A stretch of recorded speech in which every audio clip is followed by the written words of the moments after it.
Hello good evening everyone, स्वागत है आप सभी का आपके प्यारा सा स्टडी प्लेटफॉर्म पे। कैसे हो आप सभी कोई? मैं उम्मीद करता हूँ आप सभी कोई मस्त होंगे। विलंब के लिए क्षमा चाहता हूँ क्योंकि थोड़ी सी विलंब हो गई, कुछ तकनीकी समस्या आ गया था इसके वजह से। ठीक है, तो चलो बच्चों स्टार्ट करते हैं क्लास को। एक बार सभी को बच्चे बता देंगे ऑडियो क्लियर है ना प्लीज फटाफट से। विलंब के लिए क्षमा।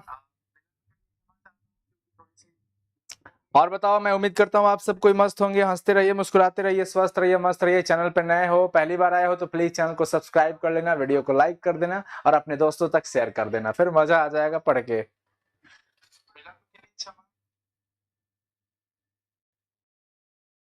एक बार सभी कोई फटाफट से शेयर कर दो बच्चों।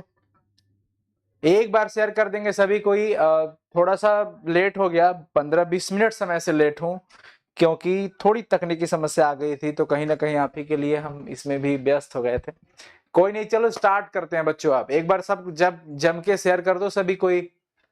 भाई बच्चे रहेंगे तब तो मजा आएगा ना पढ़ने में, क्योंकि आज हम लोग करने वाले हैं क्लास 12th के हिंदी व्याकरण का जबरदस्त ऑब्जेक्टिव क्वेश्चन, जिसमें आपके बोर्ड एग्जाम से रिलेटेड बहुत क्वेश्चन रहेंगे। और अगर आप क्लास 12th में हैं और हिंदी में अच्छा मार्क्स लाना चाहते हैं तो ये वीडियो आपके लिए बहुत ही इंपॉर्टेंट है। तो चलिए फाइनली स्टार्ट करते हैं बच्चों, लेट्स स्टार्ट। और आप सभी कोई चैट सेक्शन में कमेंट करना और बताना कि कौन सा ऑप्शन सही होगा। और हाँ, मैं आपको बता दूं कि इससे पहले वर्ण विचार और शब्द विचार में आपको पढ़ा चुका हूं और उसी का मैं आपको प्रैक्टिस करवा रहा हूं। ऑब्जेक्टिव क्वेश्चंस होंगे और आपके एग्जाम भी ऑब्जेक्टिव टाइप है, तो प्लीज फटाफट से आप सभी को देखिएगा और चीजों को समझिएगा। ठीक है बच्चों, स्टार्ट करें। अगर आप क्लास 11th को भी हो, क्लास 10th में भी हो और किसी भी बोर्ड से हो तो ये आपके लिए बहुत इंपॉर्टेंट है। फाइनली या सबसे पहला सवाल इधर आप देख रहे हैं। सबसे पहला सवाल क्या है कि भाषा किसका साधन होता है। अब बच्चे सोच रहे होंगे कि भाषा किसका साधन है भाई, तो ये आप बताओ फटाफट से।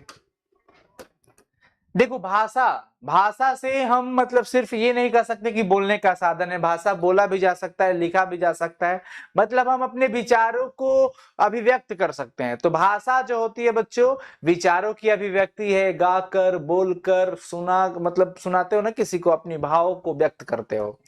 लिख करके भी, जो लोग बोल नहीं सकते वो लिख करके अपनी भावनाओं को व्यक्त करते हैं। अर्थात फाइनली हम कह सकते हैं कि भाषा जो होता है वो अभिव्यक्ति का साधन होता है। भाषा ऑप्शन बच्चे सी लगा रहे हैं। अध्ययन का भैया सिर्फ पढ़ने से काम नहीं होगा। भाषा जो होता है ना वो विचार को अभिव्यक्त करने का, आपके अंदर जो भी चीजें है ना, भावनाओं को व्यक्त करने का एक साधन है भाषा। ठीक है ना। लिखित भाषा अलग हो गई और जो बोल करके हम लोग बोलते हैं वो भाषा अलग हो गई। तो अभिव्यक्ति का हो जाएगा पहला का। उसके बाद सेकंड नंबर सवाल है। सेकंड नंबर पे देखिए कि वर्ण के कितने भेद होते हैं, वर्ण के कितने पुत्र होते हैं, ये सवाल आपको बताना होगा। तो वर्ण के कितने भेद होते हैं? दो, एक स्वर वर्ण और एक व्यंजन वर्ण। तो फाइनली यहाँ पे सही जवाब क्या हो जाएगा बच्चों? दो हो जाएगा। क्या हो जाएगा? दो। यहाँ पे ऑप्शन बी सही हो जाएगा। वर्ण के दो भेद होते हैं, कौन कौन? स्वर वर्ण और व्यंजन वर्ण, ये दो होते हैं। किसके भेद? ये होते हैं बच्चों किसके? वर्ण के। क्लियर रहा? Yes, very good. आगे चलते हैं। अगला सवाल है, वर्णों के क्रमबद्ध समूह को क्या कहते हैं? जब आप किसी वर्ण को क्रम में लिखते हो, क्रमबद्ध समूह, वर्णमाला, क्या कहते हैं? वर्णमाला। अल्फाबेट जो होता है ना, वर्णमाला कहते हैं उसको, याद रखिएगा। शब्द वर्णों के क्रमबद्ध समूह को वर्णमाला कहते हैं। ऑप्शन ए वर्णमाला। ठीक है, तो तीसरा सवाल भी यहां पर समाप्त होता है। बच्चों आपका कमेंट में एक बार देख लूं क्या स्थिति है। क्या बात है, वेरी गुड, बहुत अच्छा बच्चों। प्लीज भाई लाइक कर देना वीडियो को। ब्रो, ओए ब्रो, ओए ऐड जल्दी हटो ऐड ब्रो। सही है, सही है, सही है, सही है, सही है। बच्चे जुड़े हुए हैं, सही है। स्वर वर्णों की संख्या, अब मैं आपको बता दूं स्वर वर्ण, मैं बताया भी था आपको कितने होते हैं स्वर वर्ण। अ, आ लिख देता हूं एक बार, हर्षई, दीर्घई, हर्षऊ, दीर्घ उ, री, ए, ओ, औ, ये होते हैं 11। स्वर वर्णों की संख्या कितनी होती है बच्चों? 11। और इस 11 में हर्ष स्वर जो होता है ना, हर्ष स्वर की संख्या 4 होती है और दीर्घ स्वर की संख्या कितनी होती है? 7। तो फाइनली याद रखना सभी बच्चे, ध्यान रखिएगा, ये चीज याद रखने का है क्या कि हर्ष स्वर कितने होते हैं? 4 और दीर्घ स्वर 7, और फाइनली जो टोटल होता है वो 11 हो जाएगा। पांचवा सवाल है कि क वर्ण का उच्चारण स्थान क्या है? क बोलते हैं तो उच्चारण स्थान कहां से जोड़ लगता है? कंठ से। तो क का उच्चारण स्थान क्या हो जाएगा? कंठ, दंत, तालु, मूर्धा। दंत, तालु, मूर्धा का कोई ताल्लुक नहीं है उच्चारण स्थान से क के लिए। क हमारा कहां से निकल रहा है? कंठ से। वैसे भी याद रखना, पूरा क वर्ग कंठ से निकलता है। क वर्ग मतलब क, ख, ग, घ, अंग। तो अंग का तो नहीं, क, ख, ग, घ, ये 4 तो मेनली याद रखिएगा कंठ से। पांचवा का ए। छठा नंबर सवाल, पंजाबी भाषा की लिपि क्या है? पंजाबी भाषा की लिपि क्या होती है बच्चों? लिपि एक संकेत होता है। जब हम कोई भाषा लिखते हैं तो लिखने के लिए हमें कुछ संकेत चाहिए, उसको कुछ भी हम एक मतलब लिख करके प्रदर्शित करते हैं और उसी संकेत को कहा जाता है लिपि। अंग्रेजी में उसको स्क्रिप्ट कहा जाता है। और पंजाबी के लिए, जैसे हम हिंदी के लिए देवनागरी लिपि का इस्तेमाल करते हैं, अंग्रेजी के लिए रोमन लिपि का इस्तेमाल करते हैं, उर्दू और कश्मीरी के लिए फारसी लिपि का इस्तेमाल करते हैं, उसी प्रकार से बच्चों पंजाबी भाषा की लिपि गुरुमुखी होती है। याद रखने का, पंजाबी भाषा की लिपि क्या हो जाती है? Gurmukhi. Option C, option C. Question number 7, औ में 2 स्वर कौन कौन से मिले हुए हैं? औ कैसे बनता है? तो ये तो बहुत सिंपल सा है, आप कर लोगे, सिंपल सा है। उसमें व्यंजन की संख्या बहुत सिंपल है, वेरी सिंपल। तलाबिशा, मूर्धनिशा, दंतिशा और हा, ये उष्म है। इसके उच्चारण करने पे उष्मा, हवा निकलता है, उष्म, उष्मा भी निकलती है ना, घर्षण। तो ये 4 ध्यान रखिएगा, मूर्धनि स, दंती स और हा, ये 4 वर्ण होते हैं जिसको उष्म व्यंजन वर्ण कहा जाता।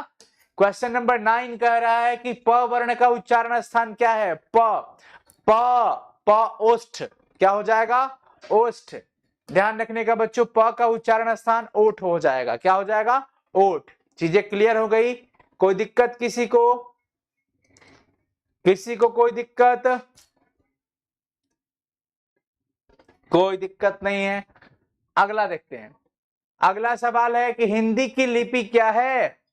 तो भैया जैसे मैं आपको बताया कि हिंदी, मराठी, संस्कृत, नेपाली, ये सब जो होते हैं ना, ये देवनागरी लिपि। अंग्रेजी की अगर हम बात करते हैं तो अंग्रेजी रोमन लिपि, पंजाबी, उर्दू, सॉरी यार, पंजाबी का गुरुमुखी, हाँ, कश्मीरी और उर्दू के लिए हम लोग फारसी लिपि का इस्तेमाल करते हैं। तो हिंदी की लिपि यहाँ पे क्या हो जाएगी? देवनागरी, जो कि ब्राह्मी लिपि से आई है। होली शब्द है, तत्समय की तद्भव चुनना है। होली देखो संस्कृत के समान रहता, होलिकः अगर रहता, क्या रहता? होलिकः। ये संस्कृत के समान, जो शब्द संस्कृत के समान हो, संस्कृत के समान हो, तो उसको कहा जाता है तत्सम। लेकिन जो संस्कृत से निकला हो उसको क्या कहते हैं? तद्भव। तो होलिका संस्कृत शब्द है इसलिए ये तत्सम होगा, लेकिन होली, होलिका मतलब होली, तो ये भैया तद्भव हो जाएगा। Option B. अगले सवाल पे चलते हैं। अगला सवाल है कि अल्प प्राण की संख्या कितनी होती है? और ये आपको पता होगा, अल्प प्राण किसको कहा जाता है? अल्प प्राण बताओ बच्चों। अल्प प्राण मैं बताया हूं, पहला, तीसरा, पांचवा। पहला वर्ण, पहला वर्ग, तीसरा वर्ग और पांचवा वर्ग। उसके बाद यर अलव, किसी भी वर्ग का पहला, तीसरा, पांचवा। उसके बाद 4 यर अलव वाला।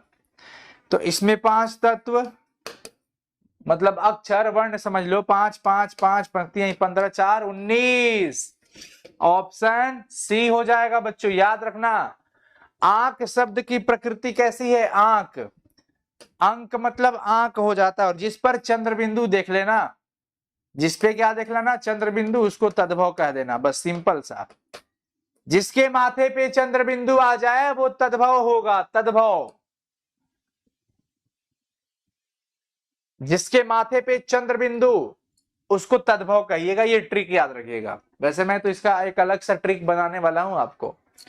रूपांतर के आधार पर शब्दों के कितने भेद होते हैं? रूप अंतर होने वाला, मैं आपको बताया था शब्द विचार के अंदर कि रूपांतर के आधार पर शब्दों के दो पुत्र होते हैं, एक को कहा जाता है विकारी शब्द और एक को कहा जाता है अविकारी शब्द। जो लिंग वचन पुरुष के आधार पर बदलता रहता हो, जो लिंग वचन पुरुष के आधार पर क्या होता हो? बदलते रहता हो, उसको विकारी शब्द कहते हैं, और जो इसके अकॉर्डिंग नहीं बदलता है उसको अविकारी शब्द। तो रूपांतर के आधार पर दो शब्द हो जाते हैं भेद इनके, कितने? दो, रूपांतर के आधार पर। ऑप्शन बी सही हो जाएगा बच्चों। अगला सवाल है, राज शब्द कैसा है? राज में मैं आपको बता दूं कि राज जो है, इसको अगर आप विच्छेद करते हो तो रा प्लस ज खंडित कर दिए, लेकिन जो शब्द का खंडित करने पर उस खंडित भाग का कोई अर्थ ना निकले, उसको कहा जाता है रूढ़ शब्द। क्या कहा जाता है? रूढ़ शब्द। तो ये रूढ़ शब्द ही होगा, क्योंकि रा का भी कोई अर्थ नहीं है और ज का भी कोई अर्थ नहीं है, तो फाइनली ये क्या हो जाएगा बच्चों? रूढ़ शब्द। 17 नंबर का सही जवाब ए हो जाएगा। अगला सवाल है 18 नंबर, कह रहा है कि कौन सी लिपि दाईं से बाईं ओर लिखी जाती है? मैं आपको बता दूं कि संसार की अधिकतर लिपियां बाएं से दाएं लिखी जाती है। संसार की अधिकतर लिपि बाएं से दाएं लिखी जाती है, परंतु फारसी लिपि एक ऐसी लिपि होती है, आप देखिएगा कोई भी उर्दू जो लिखने वाले होते हैं वो राइट से लेफ्ट लिखते हैं, लेकिन हिंदी, इंग्लिश, ये सब पंजाबी जो भी लिखी जाती है ना, वो राइट टू लेफ्ट नहीं, लेफ्ट से राइट लिखी जाती है। लेकिन यहां पर सवाल है बच्चों की कौन सी लिपि दाईं से बाईं ओर लिखी जाती है? तो हमारा जवाब क्या हो जाना चाहिए? फारसी लिपि, जो उर्दू और कश्मीरी भाषा की लिपि होती है, फारसी लिपि। ठीक है, यहां तक भी क्लियर हुआ। अगला सवाल चलता है कि निम्नलिखित में कौन सा अघोष वर्ण है? किसको घोष कहते हो, किसको अघोष कहते हो? किसको घोष कहते हो और किसको अघोष कहते हो? यहां पे पहचान लेना है फटाफट से। पहला दूसरा वाला, किसी भी वर्ग का पहला और दूसरा वाला क्या होता है? अघोष। मैं बताया था ना कि घुस्सा मारो, घोष में घुस्सा मारा तो पहला दूसरा छूट गया, तीसरा चौथा पांचवा को घुस्सा लग गया। तो किसी भी वर्ग का तीसरा चौथा और पांचवा वर्ण घोष वर्ण होता है, परंतु पहला और दूसरा अघोष वर्ण होता है। जिसको बोलने में स्वर तंत्रिकाओं में कंपन नहीं हो वो अघोष, और कंपन होता हो तो घोष। लेकिन यहां पर हमसे पूछा गया अघोष, तो पहला में च आएगा ना, तो च हो जाएगा। ऑप्शन ए सही है। अगला देखते हैं बच्चों, अगला है पत्थर शब्द की प्रकृति। प्रस्तर, प्रस्तर की अगर हम बात करते हैं, प्रस्तर इसका संस्कृत रूप होता है, तो प्रस्तर तत्सम हो जाएगा क्योंकि संस्कृत शब्द है, लेकिन प्रस्तर का मतलब हो जाता है पत्थर, तो यह हो जाएगा तद्भव। तद्भव क्योंकि जो संस्कृत से बना वो तद्भव, उसके समान तत्सम हो जाता है और उससे होना तद्भव हो जाता है, तो पत्थर तद्भव हो जाएगा। ऑप्शन बी सही है बच्चों। यस। क्या कोई बच्चा कुछ लिख रहा है? सर फिजिक्स वाले सर का क्लास कब से होगा? फिजिक्स वाले सर का क्लास तो कल ही एक चैप्टर पढ़ा दिए है ना, फिर अगला चैप्टर लेके आएंगे सर, टेंशन मत लो, जल्दी आएंगे। चैत शब्द की प्रकृति। चैत मैं बता दूं, अगर चैत्र रहता, अगर क्या रहता? चैत्र, त्र छात्र गया मिल जाना तो तत्सम लगाना। वैसे भी ये संस्कृत वाला, लेकिन चैत दे दिया है। क्या दे दिया?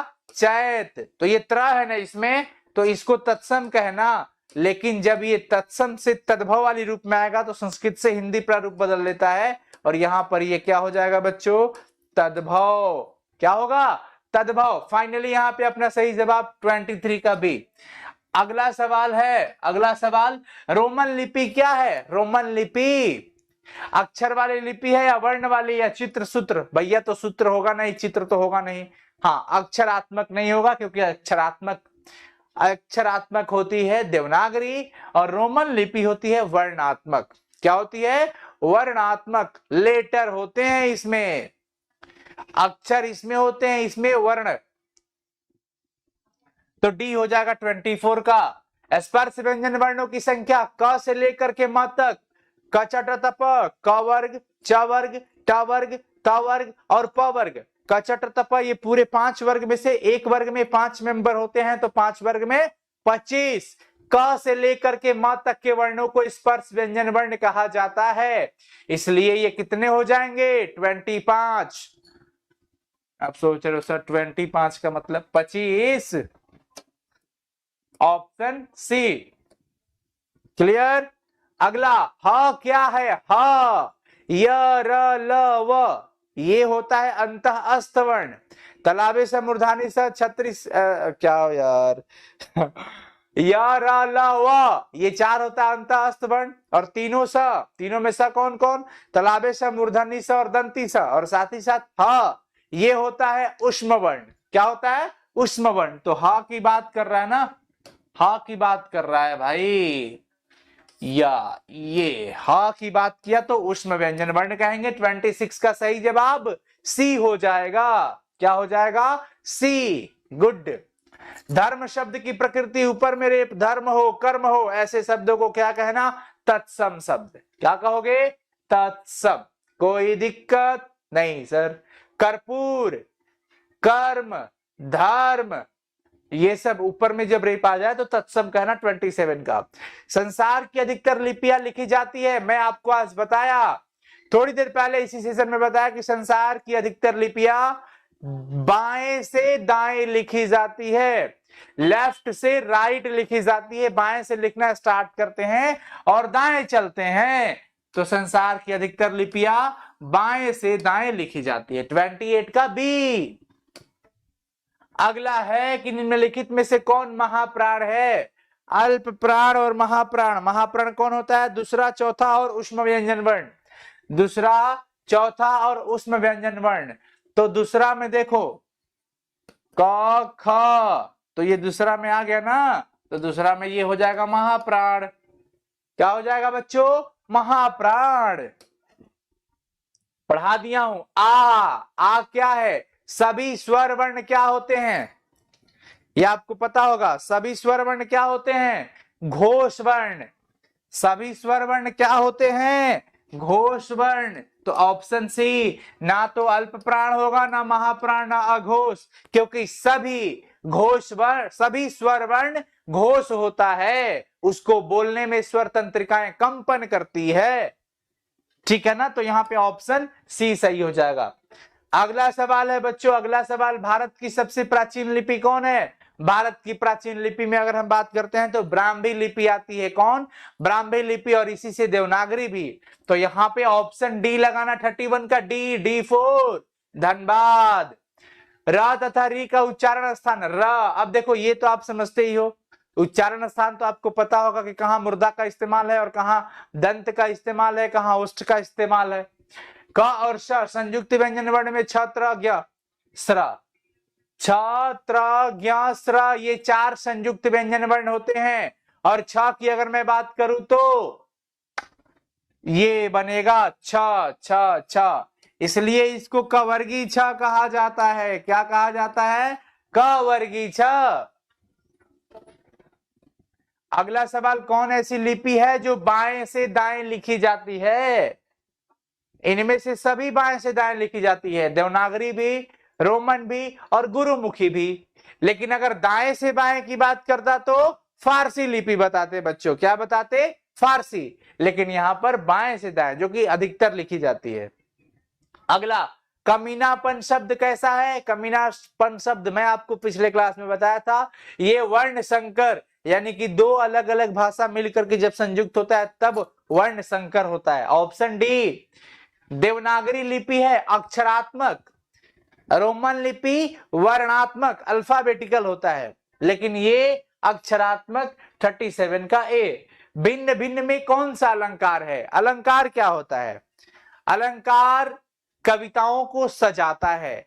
जिस प्रकार से गहने महिलाओं को सजा देते हैं ना, एक बिना गहने की महिला और गहने लगाकर आभूषण पहनकर एक महिला खड़ी हो, सबसे खूबसूरत कौन लगती है? जो आभूषण के साथ रहती है। वो चाहे हमारी मम्मी हो, आपकी मम्मी हो, चाची, दीदी, भाभी, भैया, भैया नहीं सॉरी जो भी लोग हैं महिला में, ये लोग आभूषण में बहुत सुंदर लगती हैं।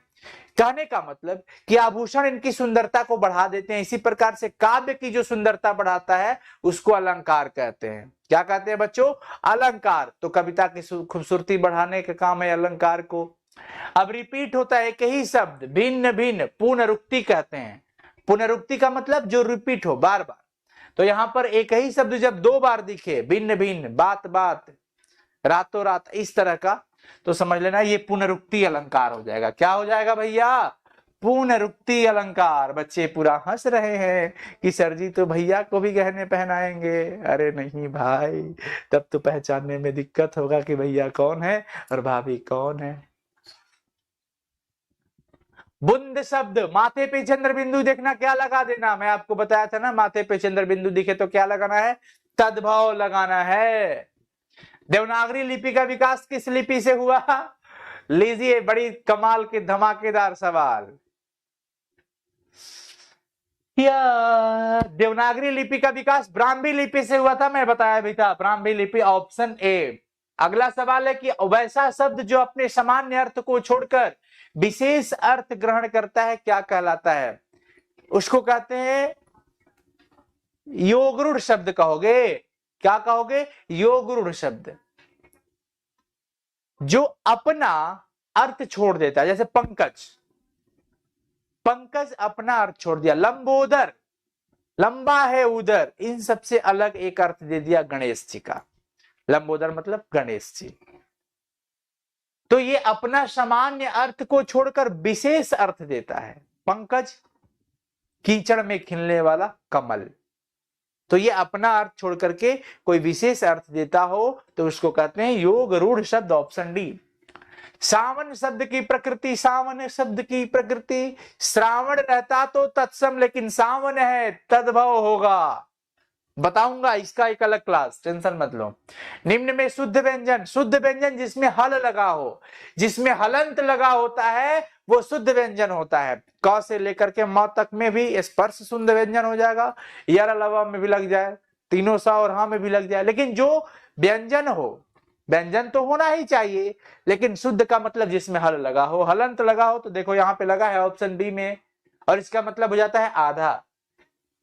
चीनी जापानी भाषा कैसे लिखी जाती है? ऊपर से नीचे, ध्यान रखना। हम लोग देवनागरी लिपि वगैरह सब लिखते हैं ना, हिंदी इंग्लिश, ये सब लेफ्ट टू राइट, बाएं से दाएं। फारसी लिपि उर्दू वगैरह दाएं से बाएं, चीनी जापानी ऊपर से नीचे। ध्यान रखिएगा, ऊपर से नीचे। चीनी जापानी भाषा है ऊपर से नीचे, option C, C for Chennai Express, C for Chennai Express, चीनी जापानी वाला। उर्दू भाषा की लिपि क्या है? उर्दू भाषा हो, कश्मीरी भाषा हो, इसकी लिपि तो फारसी ही है। कितने बार हम लोग आज सेशन में पढ़ लिए इस बात को। तो उर्दू भाषा की लिपि फारसी हो जाएगी। आ एक समान जाति वाले जब वर्ण दिखते हैं ना तो उसको सजातीय वर्ण कहते हैं, लेकिन अलग अलग जाति के दिख जाए, जैसे अ के साथ ई दिख जाए, आ के साथ उ दिख जाए, ये बिल्कुल विजातीय हो जाएगा। लेकिन समान जाति वाले वर्ण को सजातीय वर्ण कहते हैं, अ आ, ई उ ऐसे करके। तो ये सजातीय हो जाएगा, ऑप्शन ए। कार्य शब्द की प्रकृति, ऊपर में रेप देखा ना, कार्य समझ गए ना, तो बन कर ही लोगे।